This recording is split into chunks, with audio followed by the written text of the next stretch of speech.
माघ गुप्त नवरात्रि के 9वें दिन नवमी महाविद्या माँ मातंगी की कथा। नमस्कार दोस्तों, जय माता दी। माँ मातंगी 10 महाविद्याओं में से 9वीं महाविद्या है। इन्हें उच्छिष्ट चांडालिनी के नाम से भी जाना जाता है। 10 तांत्रिक देवियों में शामिल यह माता हिंदू देवी माँ का ही एक स्वरूप है। माँ मातंगी को वाणी, संगीत और कला की देवी माना जाता है। गुप्त नवरात्रि में माँ मातंगी का पूजन विशेष रूप से वशीकरण, आकर्षण और सिद्धि प्राप्ति के लिए किया जाता है। माँ मातंगी का स्वरूप श्याम वर्ण का है। वे मस्तक पर अर्धचंद्र धारण करती हैं और लाल वस्त्र धारण करती हैं। उनकी 4 भुजाएं हैं, जिसमें से एक हाथ में वे वीणा धारण करती हैं, दूसरे हाथ में खड्ग, तीसरे हाथ में मुंड और चौथे हाथ में भी भक्तों को आशीर्वाद देती हैं। शिव की यह शक्ति असुरों को मोहित करने वाली तथा साधकों को अभीष्ट फल देने वाली है।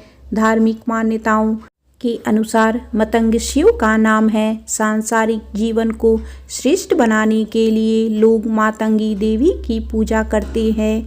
माँ मातंगी की पूजा करने से व्यक्ति को वाणी, संगीत और कला में सिद्धि प्राप्त होती है। उनकी कृपा से वशीकरण और आकर्षण शक्ति बढ़ती है। यह पूजा व्यक्ति के अंदर आत्मविश्वास और साहस को बढ़ाती है। माँ मातंगी की पूजा करने से व्यक्ति को वशीकरण शक्ति प्राप्त होती है, साथ ही सभी प्रकार के भय दूर होते हैं। माँ मातंगी की पूजा करने से धन, समृद्धि और ऐश्वर्य की प्राप्ति होती है। गुप्त नवरात्रि में माँ मातंगी की पूजा का विशेष महत्व है। इनकी पूजा करने से व्यक्ति को वाणी, संगीत, कला और सिद्धि की प्राप्ति होती है। आइए जानते हैं माँ मातंगी की पूजा विधि। गुप्त नवरात्रि में सुबह उठकर स्नान करें और स्वच्छ वस्त्र धारण करें। माँ मातंगी की प्रतिमा या चित्र को एक चौकी पर स्थापित करें। उन्हें लाल फूल, अक्षत, धूप, दीप आदि अर्पित करें। ओम ह्रीं ह्रीं भगवती मातंगेश्वरी श्री स्वाहा मंत्र का जाप करें। माँ मातंगी की कथा पढ़ें या सुनें। अंत में माँ मातंगी की आरती करें। आइए सुनते हैं माँ मातंगी की कथा। एक समय की बात है, भगवान विष्णु और माता लक्ष्मी भगवान शिव और माता पार्वती से मिलने कैलाश पर्वत गए। भगवान विष्णु अपने साथ कुछ भोज्य सामग्री ले गए थे, जो उन्होंने भगवान शिव को भेंट की। जब भगवान शिव और माता पार्वती भगवान विष्णु की भेंट स्वीकार कर रहे थे, तो उस दौरान भोजन का कुछ अंश धरती पर गिर गया, जिससे एक श्याम वर्ण वाली दासी ने जन्म लिया, जो कि मातंगी नाम से जानी जाती हैं। आइए सुनते हैं नवरात्रि के 9वें दिन माता सिद्धिदात्री की कथा। नवरात्रि के अंतिम दिन माता सिद्धिदात्री की पूजा की जाती है। ये माँ दुर्गा की 9वीं शक्ति है। इस देवी के दाहिनी तरफ नीचे वाले हाथ में चक्र, ऊपर वाले हाथ में गदा तथा बाईं तरफ के नीचे वाले हाथ में शंख और ऊपर वाले हाथ में कमल का पुष्प है। इनका वाहन सिंह है और यह कमल पुष्प पर भी आसीन होती हैं।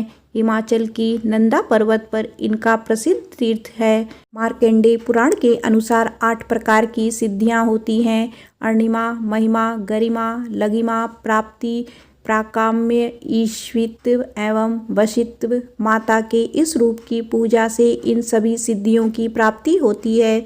मान्यता है कि इस दिन शास्त्रीय विधि विधान से और पूर्ण निष्ठा के साथ साधना करने वाले साधक को सभी सिद्धियां की प्राप्ति होती है। ये भी कहा जाता है कि इनकी पूजा करने से बाकी देवियां की उपासना भी स्वयं हो जाती है। यह देवी सर्व सिद्धियां प्रदान करने वाली देवी है। उपासक या भक्त पर इनकी कृपा से कठिन कार्य भी आसानी से संभव हो जाते हैं। आइए सुनते हैं माँ सिद्धिदात्री की कथा। कहते हैं, भगवान शिव ने भी माता सिद्धिदात्री की पूजा की थी। माता की कृपा से उन्हें भी यह सब सिद्धियां प्राप्त हुई थी। इस देवी की कृपा से ही शिव जी का आधा शरीर देवी का हुआ था। इसी कारण शिव अर्धनारीश्वर नाम से प्रसिद्ध हैं। दुर्गा पूजा में इस तिथि को विशेष हवन किया जाता है। यह नौ दुर्गा का आखिरी दिन भी होता है। तो इस दिन माता सिद्धिदात्री के बाद अन्य देवताओं की भी पूजा की जाती है। सर्वप्रथम माता जी की चौकी पर सिद्धिदात्री माँ की तस्वीर या मूर्ति रख इनकी आरती और हवन किया जाता है। हवन करते वक्त सभी देवी देवताओं के नाम से हवि यानी आहुति देनी चाहिए। बाद में माता के नाम से आहुति देनी चाहिए। दुर्गा सप्तशती के सभी श्लोक मंत्र रूप हैं, अतः सप्तशती के सभी श्लोक के साथ आहुति दी जा सकती है। देवी के बीज मंत्र ओम ह्रीं क्लीं चामुंडाय विच्चे नमो नमः से कम 108 बार हवि दे। भगवान शंकर और ब्रह्मा जी की पूजा पश्चात अंत में इनके नाम से हवि देकर आरती करनी चाहिए। हवन में जो भी प्रसाद चढ़ाया जाता है उसे समस्त लोगों में बांटना चाहिए।